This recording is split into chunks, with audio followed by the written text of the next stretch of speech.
Hello, everybody. Welcome to the Tennessee Two's Disc Golf Podcast, brought to you by Lone Star Disc. This is episode 35, kind of more like 34 and a half, but uh, But 35 is good enough. numbers. Uh, It's when it goes things to and stuff making and stuff making and things. adjustments in half increments, it just does not work so well. So here we are on 35. We made it. We made it. We told you we were going to do two episodes this week, and we are holding up our end of that bargain.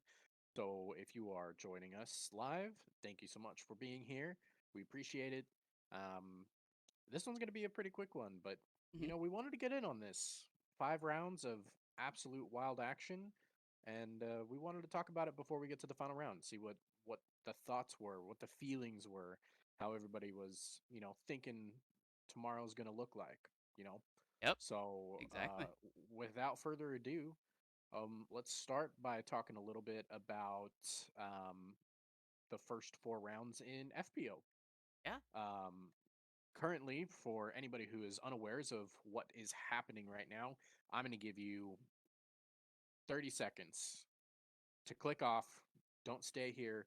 We're going to talk about this. If you missed today's round and you don't want to hear anything about what's happening right now, click off right now. This is your last chance. This is your last warning. And that's it. That's all you got. If you didn't want to hear, you shouldn't be here. So we'll see you later. But for those of you who stuck around, thank you for sticking around. Um, 4 rounds, one leader, Kristen Tatar. Yep. Um, I would say, in the first 3 rounds, probably felt good about how she was playing.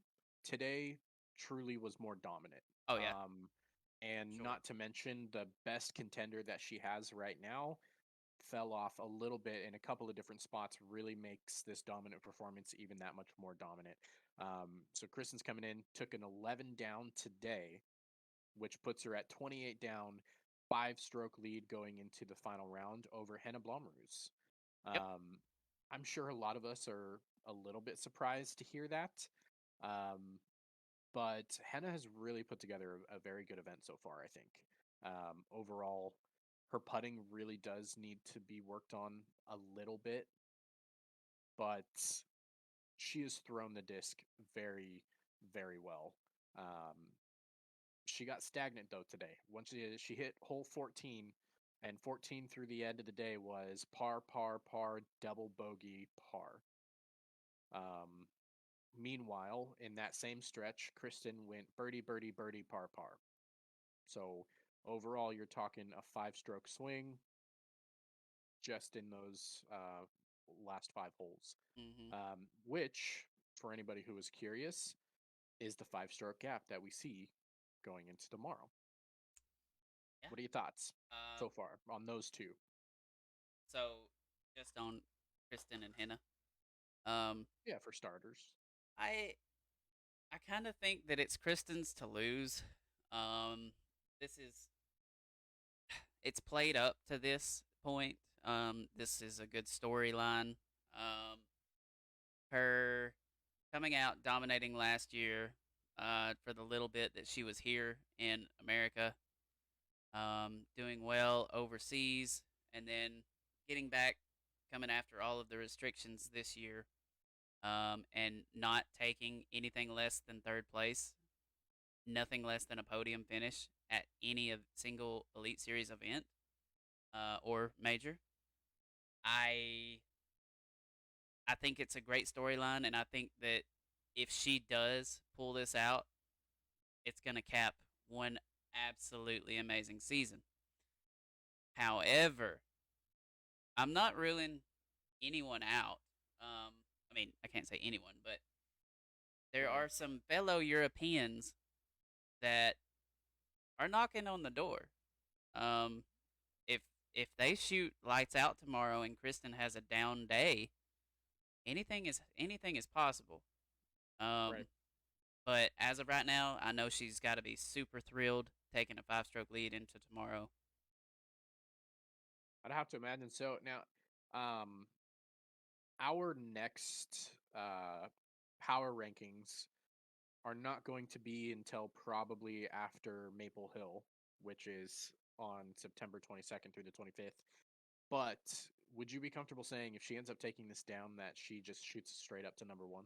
I mean, I was fine with putting her number one before this, so yeah. Yeah, I mean I have to think that I would agree.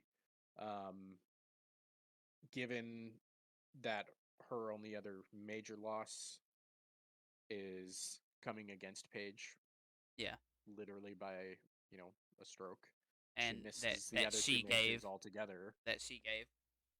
Which Um, now we can't disclaim this. I mean, she's threw it away before.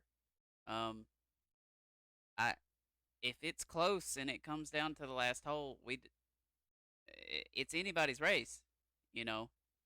So the question is it what's gonna gonna make it there? happen? What's gonna happen when she gets to hole 12 or 13 and Elaine King finds something else? Oh my god, I'm it's sorry, she's that gonna be just comments. She's there. yeah, I know, What are but we gonna that's do? just not. If at any point during this round that she makes a mistake like that again, being Elaine, um, and I at that point I think it's sabotage. Um, I, It's real, for real, for real. it's real, yeah. Like she's against Kristen in some sort of way, but She wants to see her lose. yeah. So I don't know. Hopefully that does not happen. I don't, Um, I don't think it will. And the only reason, only because I think Elaine is actually probably on thin ice at this point. yeah, It's still too fresh in the minds of the disc golf community. Now that being said, I mean I've made a couple of underhanded tweets about Elaine this week about some of the stuff that she's said, right. and the disc golf Twitter community really does not like her. I'm gonna be No, completely honest. Um, and it stems a lot deeper than just what happened at the Champions Cup. But I mean, at one point in time, and I can't remember what round it was, but she was talking about henna, and so she was talking about, oh well, it just really looks like, you know, the pressure's getting to henna right now. But that's, you know, when you're new to being on the lead card in a big event, and I'm like, she was yeah, literally she's been on lead card in a Worlds before. This is not her first yeah, Worlds lead card, let and alone a big yeah, tournament lead card. European Open this year. It literally What happened. Like I don't. what are Pay attention, what are Elaine. what are you saying? Where are you? I don't know where you are, but you're not in the same universe that we No, no, no. are. You know. Anyways, back to the rest of it. Holland Hanley bringing up the rear of the podium right now. Possibilities Hey, with the 21 down. let's talk about Holland just by herself right now. Um, Sure. it, is it just me, or have you noticed a bigger social media presence, a bigger push, um, a lot more informative videos, tutorial videos, all coming from Holland Hanley as of late? Um, she's A little really bit. I can't say I've like severely noticed it, but I've definitely noticed that they are there more often. yeah, However, I have to point out that she has also put herself in position in a lot more tournaments. as of late. And I think what we're seeing is not necessarily like a confidence or so I think it's a capitalization. She knows that eyes are on her right now and she's capitalizing on That's that. exactly what I was about to. Thank you, because that's exactly where I was going with it. Because it's almost like she's building a brand now, Yeah. and it is working out to where her name is in the spotlight where it needs to Yeah. be, and now she's got that content out there pushing, pushing, pushing. And I'll go ahead and say it. I've watched some of her videos. They're very good.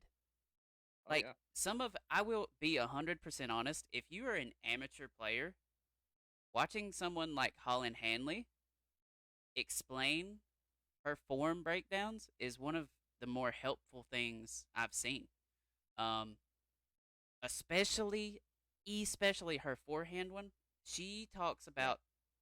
Uh, so you've heard about the pulley system on a backhand, right?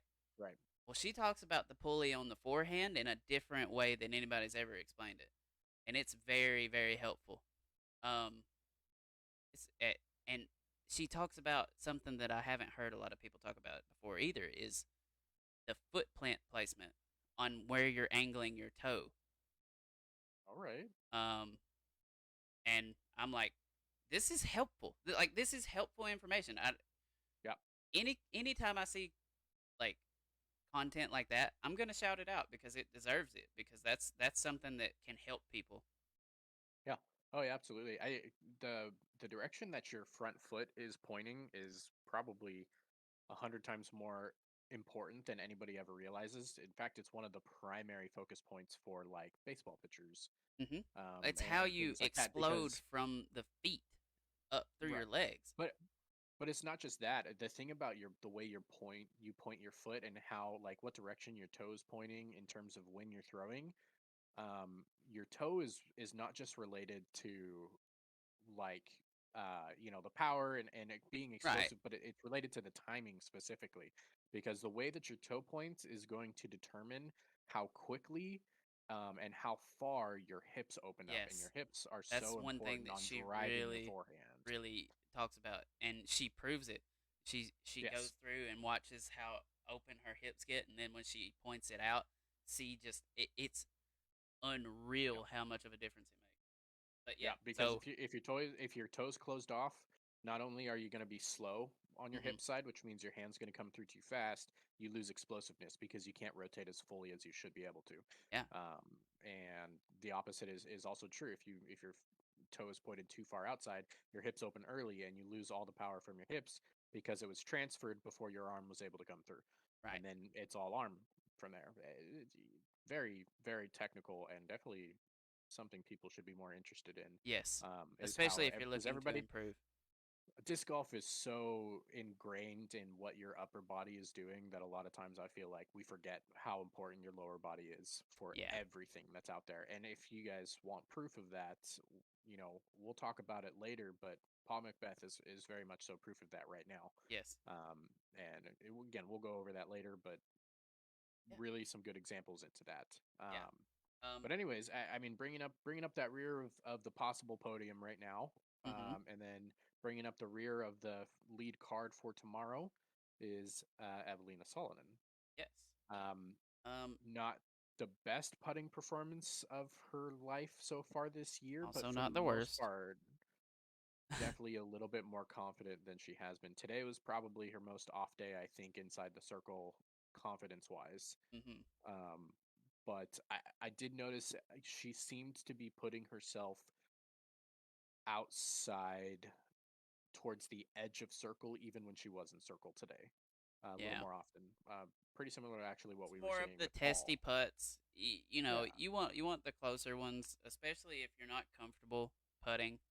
yeah, Um, anytime you can put it under the basket and not have to worry about it, that just boosts your no, confidence. So yeah. Here's the thing: is it could made be a putts totally are different confidence. day tomorrow, to be honest with her. you know yeah, made putts are confidence, and I don't care Absolutely. whether that confidence comes from making tap-ins or from Mm-hmm. 10 to 15 footers. That translates over to the 27 footers more than if you make your first one that's at 27 feet and miss your next one that's at 15 feet. That confidence is going to go way down. Yep. But if you start off with a 5 footer 10 footer 15 footer, that 27 footer is going to look a lot closer. Yep. I completely agree with that. um, So then we get let's into a little bit of what is kind of funny about our power rankings. Um, is like we seem to always swap Missy and Own like yeah, back and forth, and yeah. here they are again. You know what I mean? Like they're right there, fifth and sixth, Missy and Own. I don't Yep. know. They've got to be sick and tired of playing with each other at this point. Nah, they're two of Like the happiest people I on the know tour. they are.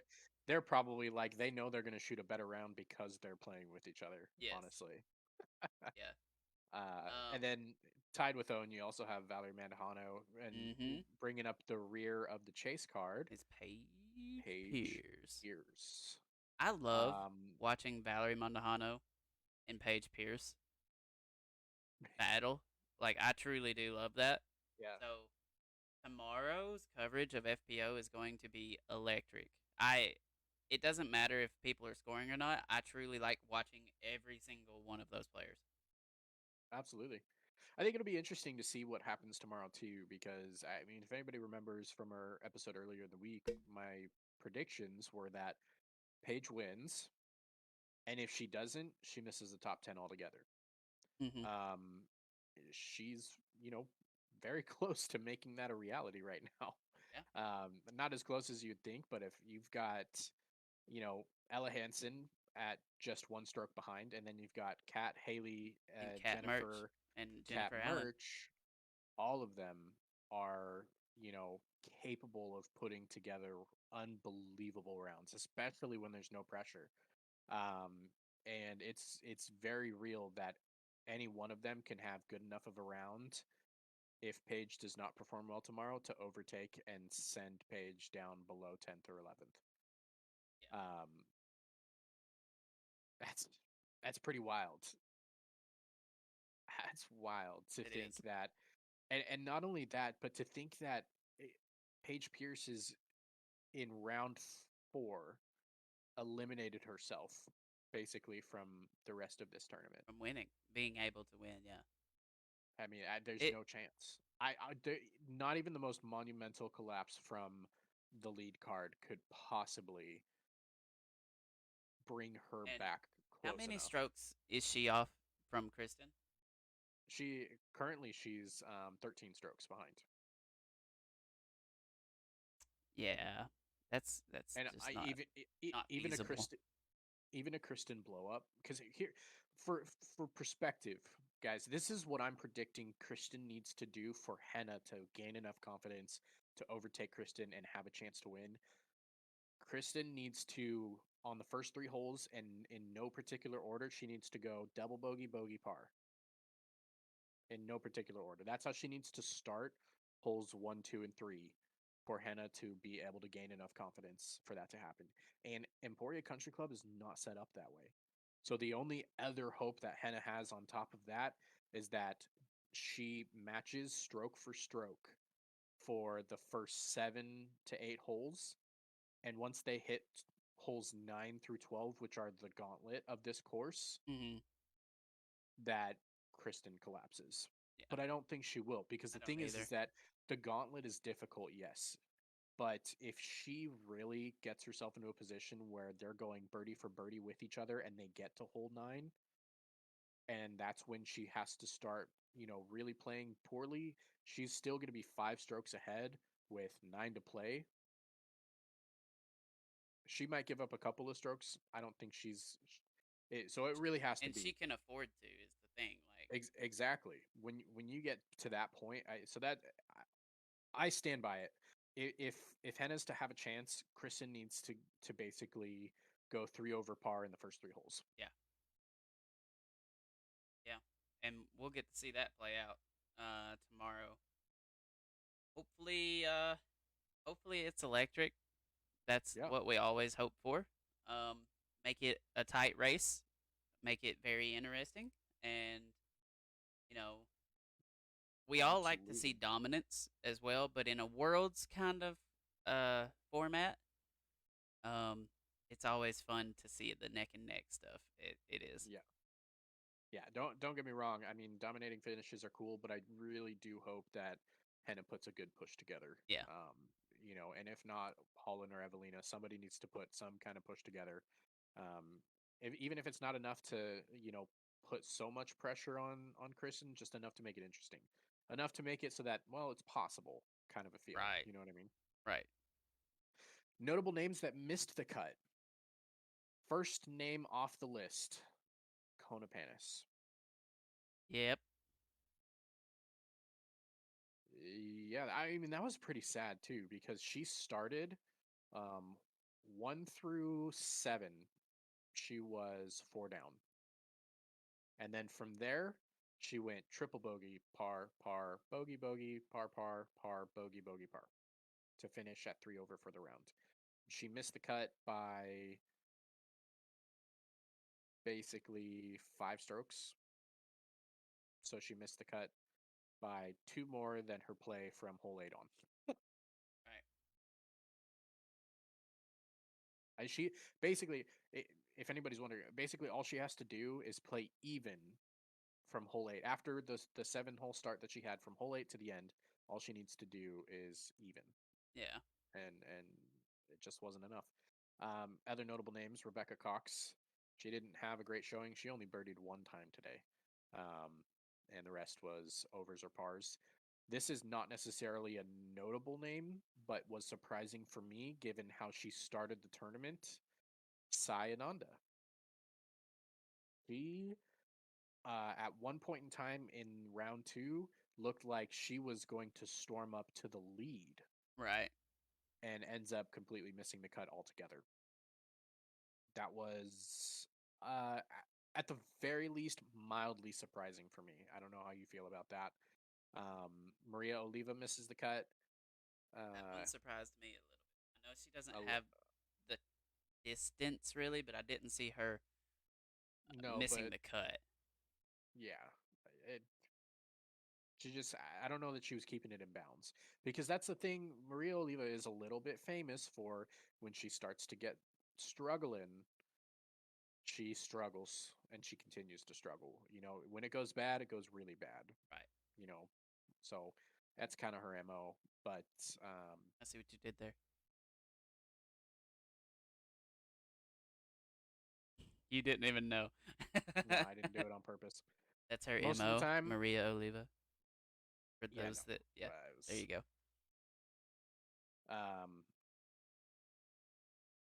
yeah, definitely not. I just use mo in so many situations. I It know, doesn't. I know, but it just played out. So, predictions for tomorrow. Um, so calling it right now, Kristen Tatar is your 2022 disc golf world champion.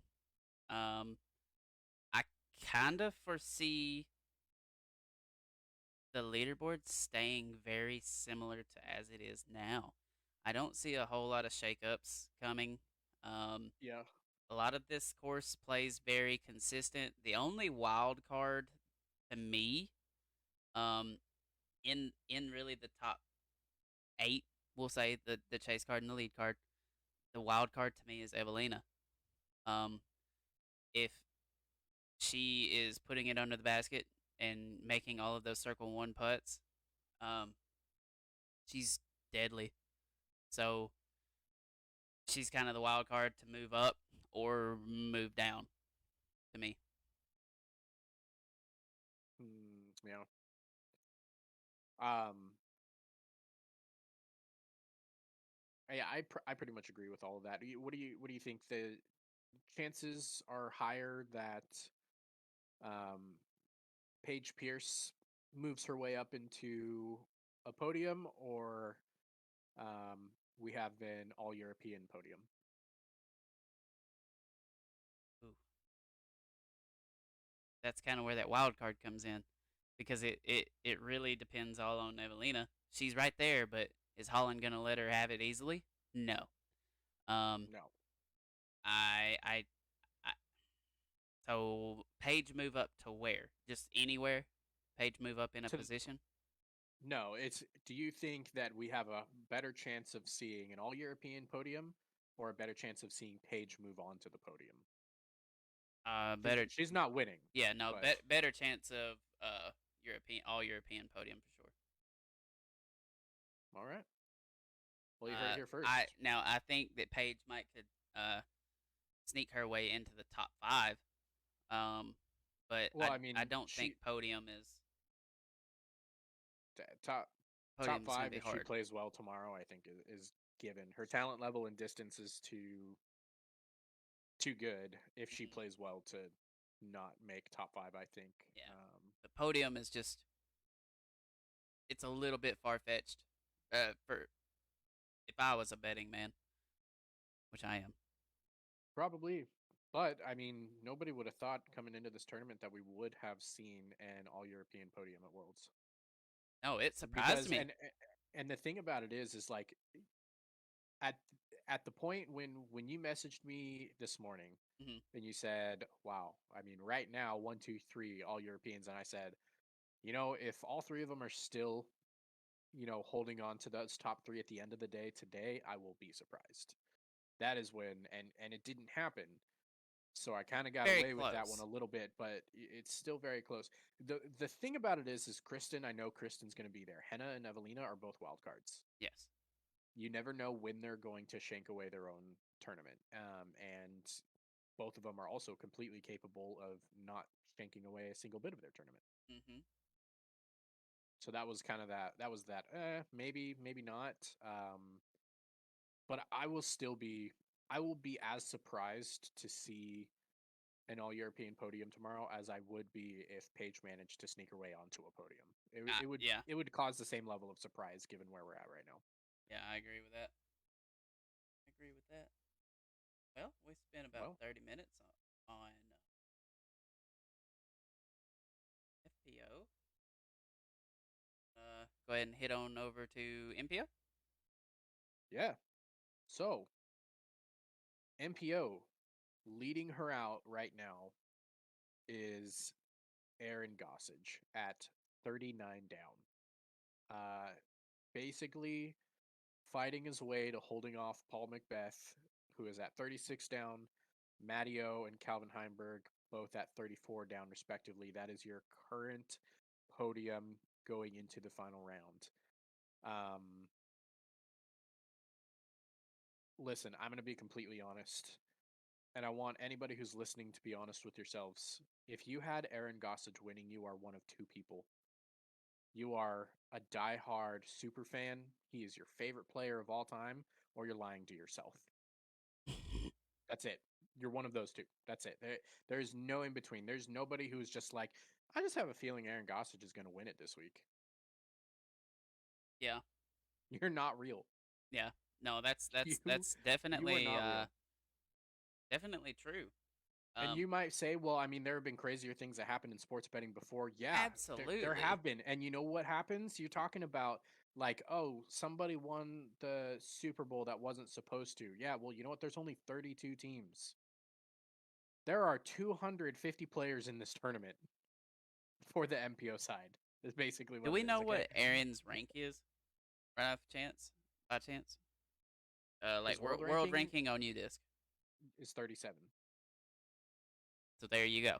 You're telling me that you would pick the world number 37 to be not only leading the world championship, but to have been leading and staying on top of the world championship and really Yeah, never faltering until the very end of this round yeah. 4 today.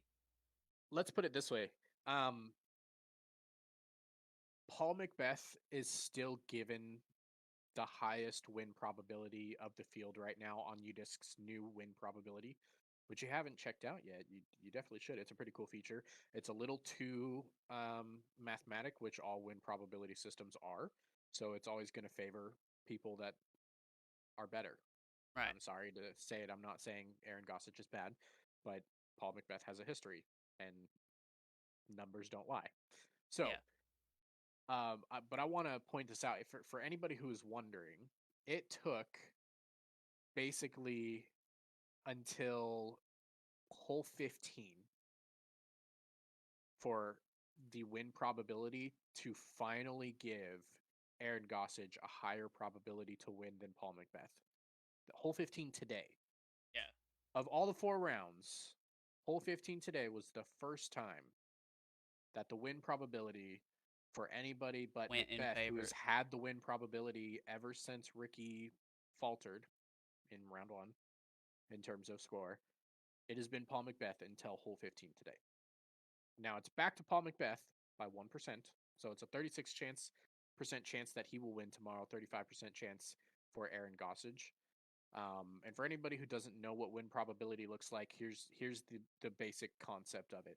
The better you are ranked, the more your early impact or performance is going to have an effect on your ability to have percentage to chance to win. The longer the tournament goes, basically, you either have to create yourself a very large lead or you have to create yourself a late lead. And that's when that probability starts to kind of meet in the middle. And for Aaron Gossage, he's kind of met that in the both areas. I mean, you're talking for 3 straight days, he had a 1% chance to win. And starting today, he maybe had a 5 or 10% chance to win. And now he still doesn't have the best percentage of a chance to win. And That's that's wild. wild. Now, I have to point something out. And I think it's really interesting that the percentage of chance to win right now is 36% to 35%, because I had said, and I always say this, when it's Paul Macbeth and it's a big tournament, and we know that Worlds is his most important tournament on his schedule, it is the circled tournament every single year. There's no question about that. If it's important, Paul Macbeth, you have to give him a 4-stroke buffer. If you Yep. do not have a 4-stroke buffer, you need to be scared on the final round. Aaron Gossage was this close to having it. Mm-hmm. This close to having that 4-stroke buffer. And I tweeted about it when he first got to the 3-stroke lead.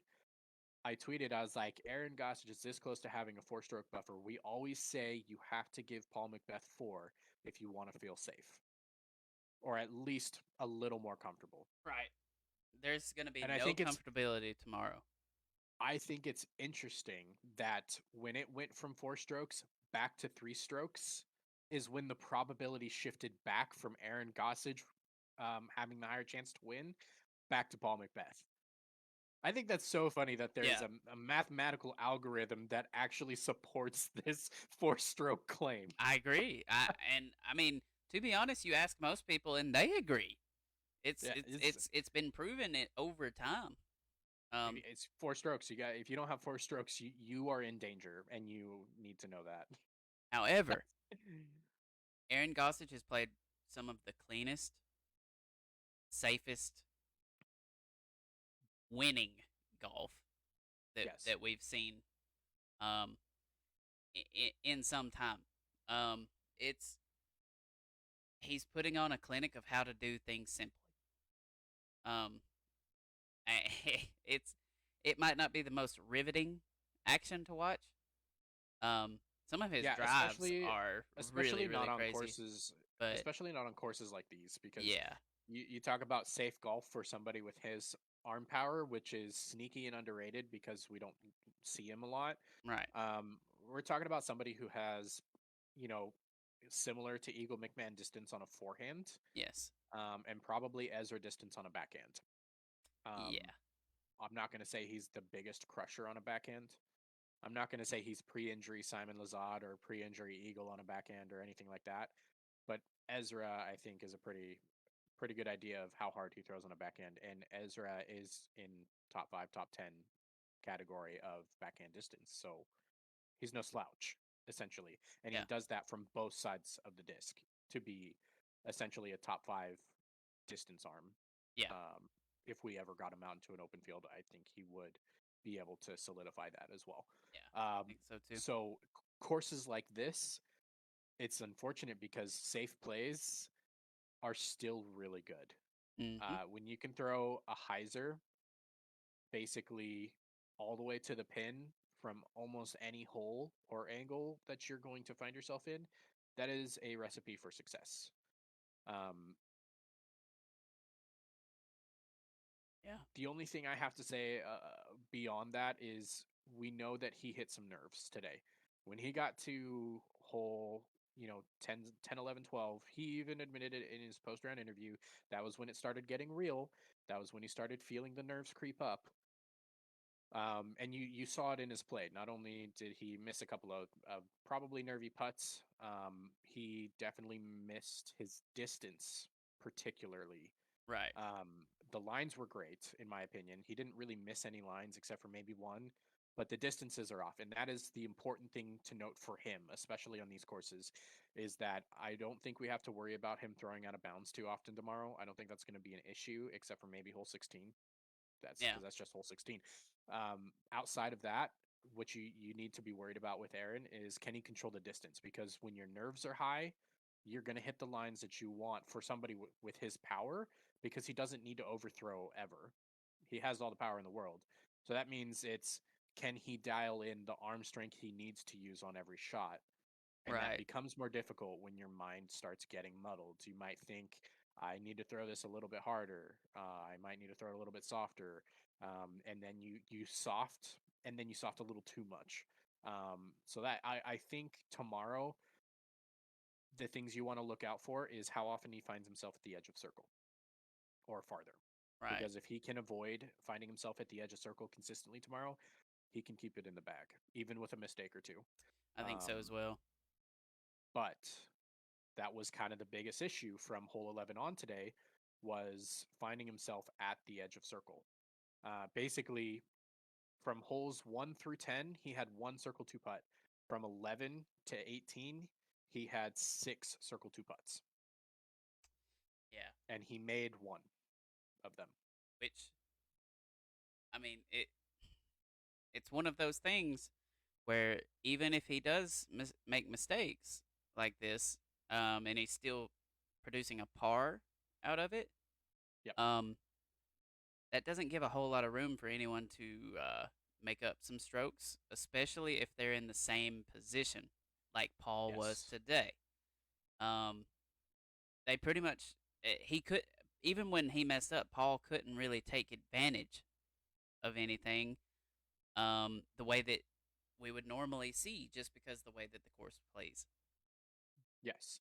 Um, because here's the thing, for Paul Macbeth today, in today's round, what you saw was he had five, six circle two putts today. Four of those came in the first five holes, Yeah. and all of us are well aware the front nine is the easiest to score on. So Yes. you have to get them. Um, All right. Let me run this through you. sure. Chances of him winning if both him and Paul go 7 down through the front nine. If they both go seven down If through the they front both nine, go 7 down through the front nine. it doesn't mean much to me. No. I no, because the gauntlet. That, Because and we talk about the gauntlet with FPO as well, where it's like, well, if she really screws up the gauntlet and Henna didn't fall behind, there is still a chance. Chances are that she's not going to mess up that much in the gauntlet. The gauntlet is different for three strokes than it is for five strokes, and especially on the MPO side, because the gauntlet is harder on the MPO track than it is on the FPO track. So it's a double whammy. Nine if there's still a three-stroke separation through nine holes, I will give advantage Gossage for sure, but he should not feel safe. He should not feel safe until that three-stroke lead basically takes him up until 16 and he gets on the green, right. simply because it's 16, Yes. right? Yeah.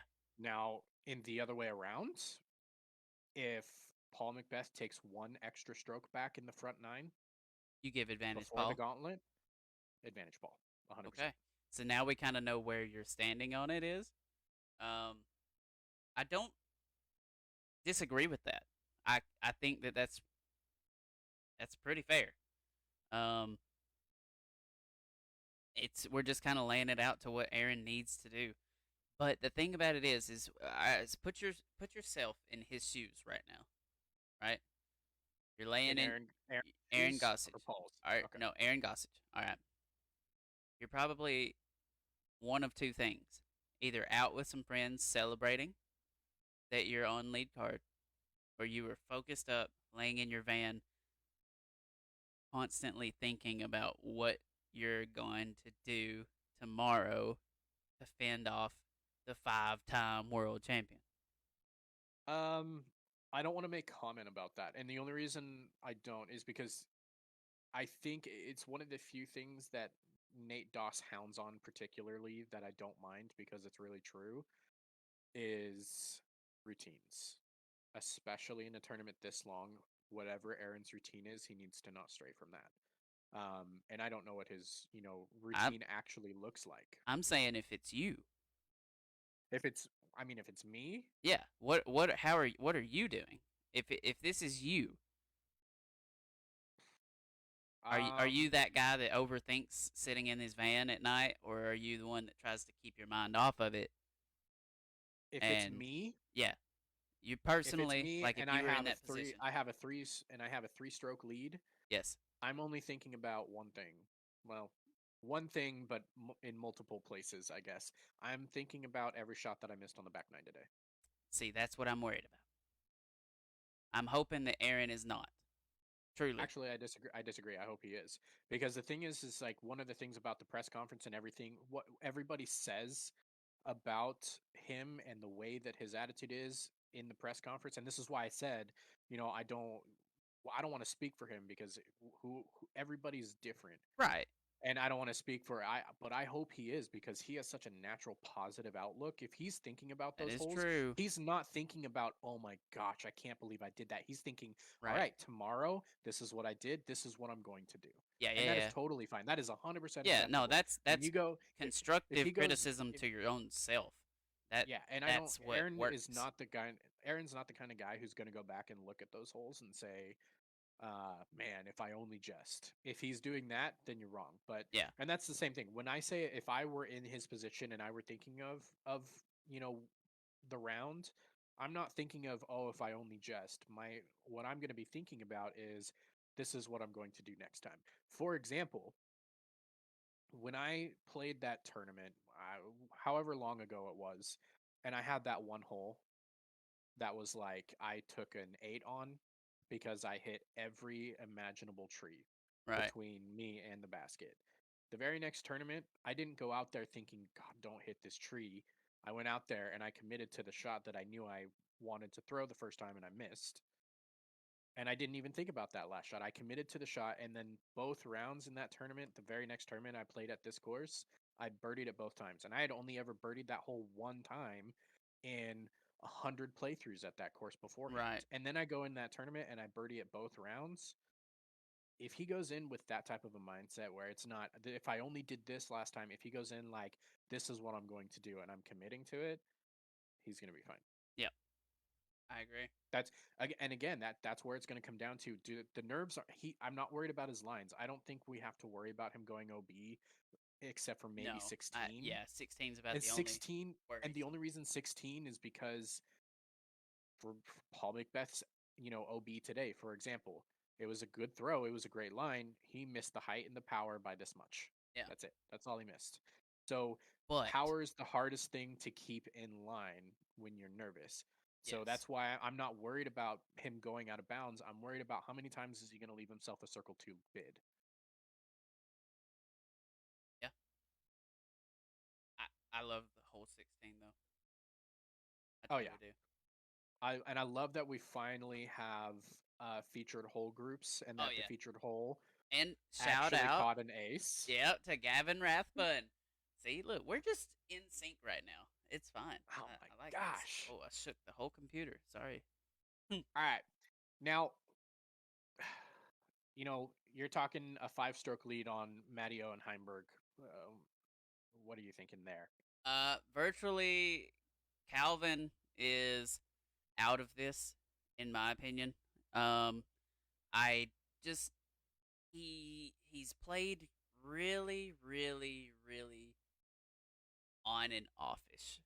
Um, this tournament, and even with a solid round tomorrow, it doesn't catch the lead. Um, Unless Aaron slips up, which is but then possible. Paul's not. I if Aaron He's slips within up, he's within two of Paul. He's I I he's I get it, but he's within if two of Aaron Paul. slips up on final round, Paul is catching. You know what I mean? So I don't see Calvin realistically having a shot at it. He can make me eat my words. Um, Matty O, kind of the same way.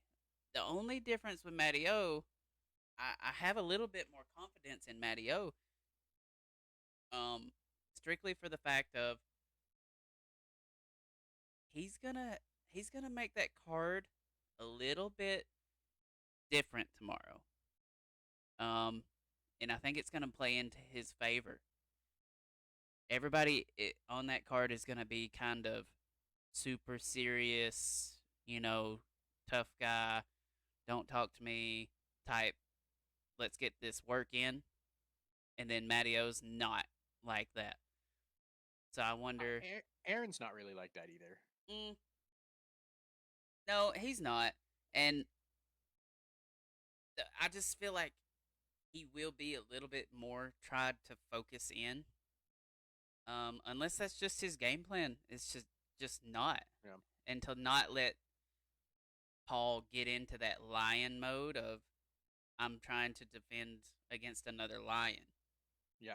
Well, because I mean, one of the things that they had noted at least a couple of times is Paul Macbeth is taking the time to watch Aaron specifically. Um, and they're kind of saying, like Brian had mentioned, like, well, that he had mentioned that he doesn't want to let somebody else dictate his game, and so this is really weird actually to kind of see him act like this and do this and that. I don't think so. I think you're talking that he is not sitting there trying to change how he's going to approach the game by watching what Aaron does. He is making sure that Aaron understands that he respects him and that he is coming for him. It Yes. is an intimidation game That's that Paul's exactly what playing I by think too. by keeping that eye contact. I don't think it has anything to do with this like chess match of, well, No. what are you going to do? What am I going to do? Kind of a thing going on. There's an intimidate. He's using his intimidation factor for He's sure. using part of his skill set. And I don't think Aaron is really feeding into it. I think the nerves that he's feeling is actually just because of the tournament itself, not Paul. Um, Yeah, we'll but see. We'll Paul, get to see more let's tomorrow. let's be honest. If you put me 4 strokes ahead of Matteo on hole 10 after that sick birdie that he hit on hole 10, uh, I would be much less afraid of a 4 stroke gap with Matteo than with Paul Macbeth. I'm going to be completely honest. I mean, The yeah, It's not, there's a part of it where it's like, okay, this is real. I'm leading this tournament coming up close to the end, but there is at least a little bit of I am leading this tournament, but oh gosh, it's against Paul Macbeth. There's a little yeah, bit of it there, it's and true. there's no doubt about that. Yeah, Um, going down the rest, we could talk about Chase Card. Chase Card's fairly irrelevant, I think. Ricky, Anthony Barella, Chris Clemens, Tristan Tanner. I think that all of them are great players. I don't think any of them have the capability to do much more than maybe make a run at podium a spot. P3, Yeah, maybe. Really impressed with how Nate Sexton has been playing yeah. He's this sitting in tournament. ninth. Sitting in and at 30 down, which is 9 strokes off the lead, not bad considering Yeah, the way that these absolutely. courses play compared to his style and game.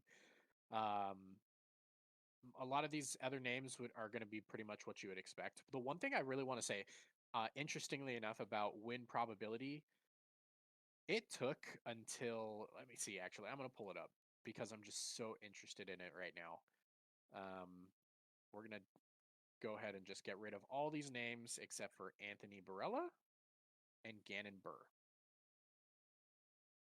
And the reason we're going to do that is because it took until let's see here. It took until hole 4, 6, hole 6 of today's round for the win probability to finally move Anthony Barella's chance of winning above Gannon Burr's. Gannon Burr has led, or Anthony Barella has led Gannon Burr literally the entire tournament. Mm-hmm. And he was leading him by more than 5 strokes today at one point in time. And I don't know what the lead is right this second, but I thought that was really funny. Like you're talking an established player who's been, here. Yes, he's still younger. He's still a little bit green compared to a lot of the names we talk about a lot, but he's established, and you're going to give this 17-year-old kid who is 5 strokes behind in round 4 of a 5-round world tournament a better chance to win than Anthony Barella. Yeah. Sometimes I just some numbers need to be fixed in that algorithm. I'm just going to put that out there. Unexpectedly or expectedly, depends on how you look at it. Eagle McMahon is down in tied for 29th. What are your thoughts on that? um, he started out kind of poorly on day one. Um, and just really never. He doesn't seem like he's in the same groove as he was in European Open. Um, Day one or day two? day two Because probably. day Um, one he was leading. yes, day two then. Um, the yeah, he fell apart day two. Um, to where it allowed everybody to just kind of leapfrog him. And Yeah, I know that there was that issue too with his hand and possibly getting cut with glass, and who knows how bad that yeah, was, or this, that, the other. A lot of people are calling hashtag Glassgate, right. whatever else, Uh huh. um, I don't know. I don't know enough about I what don't know actually either, happened to but really uh, comment, but all we know is that it's not his turn this year. Um, it's but not. And however, I would it not be crazy if Aaron Gossage does pull this out? Um, that Aaron Gossage has yet to beat Eagle McMahon in his hometown in Colorado, his home state. Aaron Gossage has yet to beat Eagle McMahon while they've both played a tournament there. Um, Aaron had talked about it last year at either Jonesboro or Portland Open, one of the two. The one where he did really well, um, right. and he was talking about how Eagle was on the lead card as well, and he's like, I always look up to Eagle, man. He's like, I can never beat him in Colorado. He's like, I've never beat him, not once. He said, but I'm coming for you, Eagle. And I I, mean, I mean, but the hometown kid, Eagle yeah, McMahon, falling to the second home, the second place hometown kid. I mean, yeah. Colorado's got some slingers. Oh yeah, it's famous down there. It's just, all the big slingers are out there. I guess I Uh don't huh. know. I don't know what it is. Um, It's the water, but man. There's something in the water there. Steroids, the maybe. I don't know. the one thing I am gonna say is I hate to bring it up, but I think it's relevant. Um, I don't think the arm's feeling as good as he thought it was. And the reason I say that is at no point in any point in time when I was watching the European Open did I feel like I saw Eagle McMahon throw a full power shot at any point in time. At least 3 times in the first round of this tournament, I saw him throw a full power shot. And in the second round, when he was on that lead card, a couple more times I saw him throw full powered shots. Right.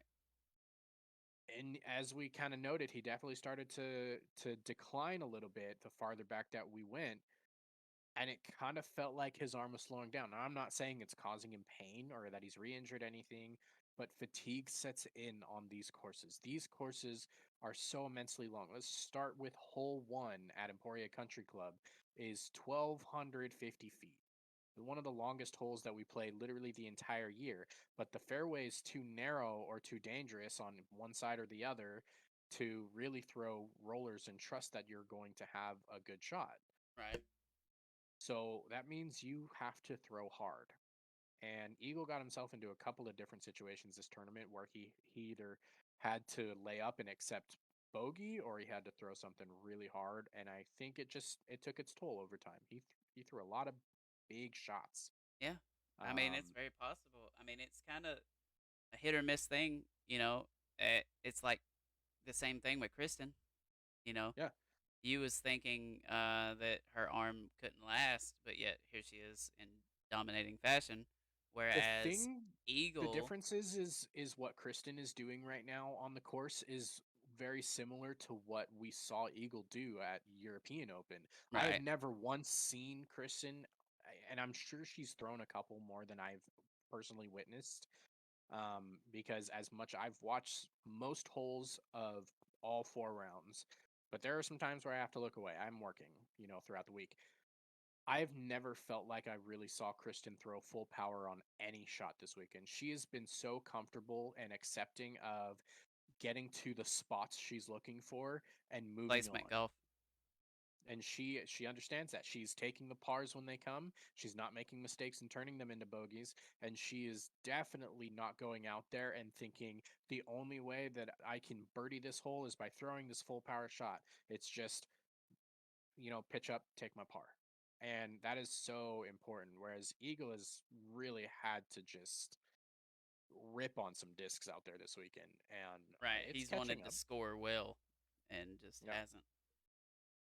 Um, can you do a quick Brody check for me? I don't know where he uh went. I know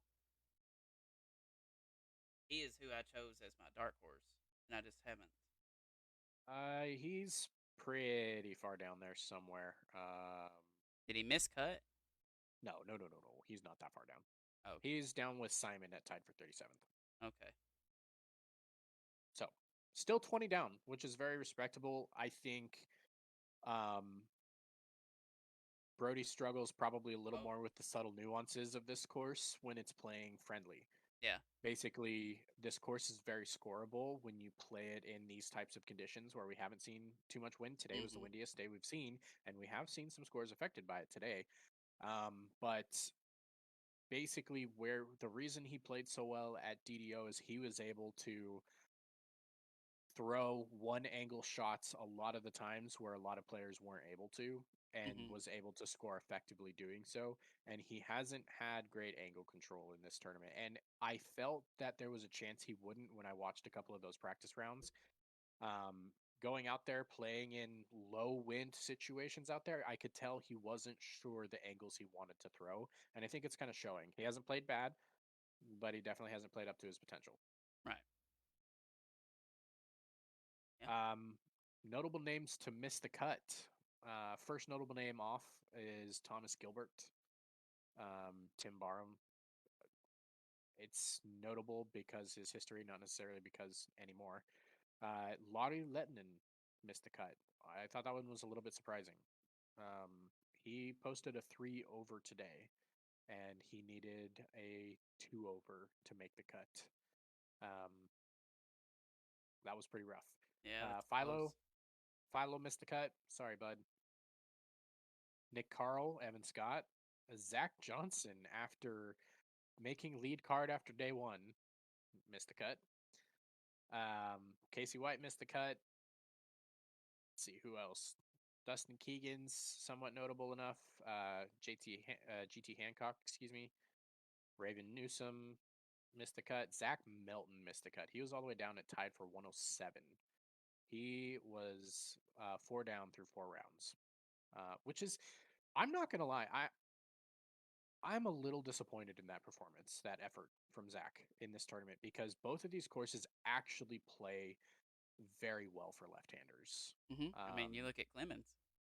Yeah, and they especially play very well for left-handers who have better backhands, which is really interesting to me because I've always felt like Zach's backhand was a lot better than Clemens personally. Um, More effective. I don't know if this is necessarily better. I know that Clemens has really improved his backhand a lot, and he trusts it Yeah. exponentially. But still, I thought that was an interesting one.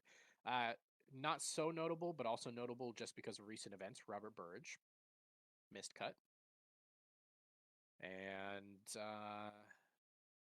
I'm sure there's another name down here that I'm probably missing, but those are pretty much your notable names. I don't think we have too many notable names who scored plus 10 over 4 days. Right. But yeah. So, with all that being said, let's go ahead and get our final day predictions for MPO and wrap this up. Yep. Final day predictions for me is I'm gonna say Aaron Gossage pulls it out. I think he scores 9 over tomorrow, just enough to squeak it out. I think Paul will come in at 11 over, one stroke behind, and I think Aaron takes it away.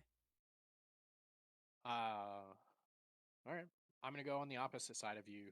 Um, I think Aaron Gossage matches his front nine from today. And I think Paul Macbeth steps it up one. And the reason I say that is because you had mentioned 7 down. What if they both went 7 down? Well, Aaron Gossage went 6 down today, and he mentioned his nerves didn't kick in until 10 or 11. I'm going to say he does okay. He matches that 6 down. Paul takes that 7 down. And just like I had mentioned before, when they get to the gauntlet, if it is a 2 stroke, I'm going to give that advantage to Paul Macbeth. I'm going to guess it actually is going to finish at a 9-12 and goes into a playoff. Ooh, Little that's 2014 vibes yeah, here. that's a little fun. Like that. Yeah, I don't. I if a side prediction outside of like this is an if kind of scenario, a what if scenario. If Paul has to shoot anything better than a 12 down to tie or win, he won't.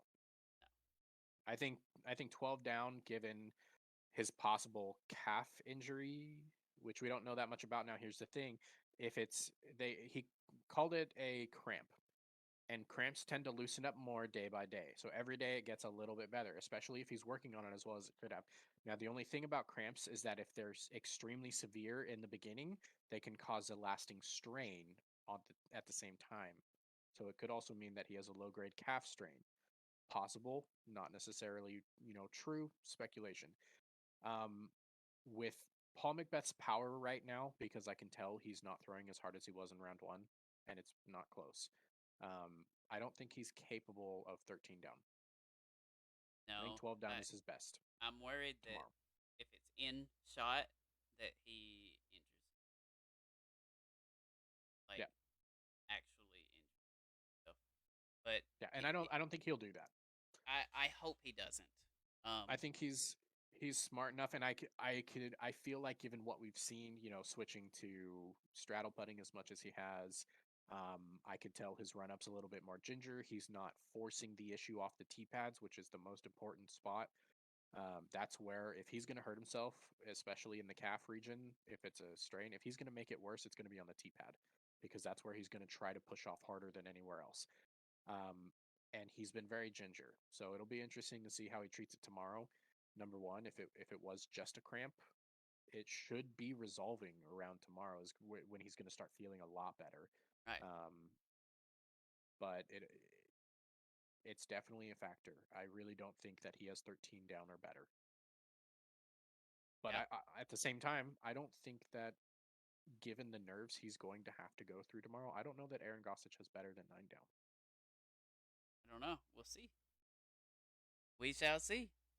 But Yeah. I mean, that's about it. That's about all we got for you for a mid tournament recap after round 4 of the Disc Golf World Championship. Um, hopefully, you all will tune in tomorrow Yeah. or Sunday, um, depending on if you watch live or post, and get to see some amazing disc golf, regardless of which way that it goes. We hope that you enjoy Absolutely. watching it because you already know we will. So you already know. But but we appreciate everyone that tunes in, that listens. I will do my best to have this up before the round, just so people can listen to it if they want. Yeah. Um, if not, and you're listening to it post Worlds, let us know how we did.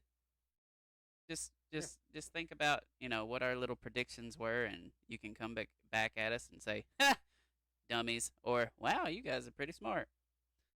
So, Or maybe it's a little bit of, wow, you guys sometimes are really smart, and every now and again you just, wow, yep, that's bad. you just mess in the And bed. I have a feeling, I have a feeling that's what it's going to be. So there's going to be a couple of things we said tonight that are going to be like, wow, that was, wow, Yeah, bravo. And there's going to be a couple of things that we're going to look back on tonight's episode and just it's be like, like, oof.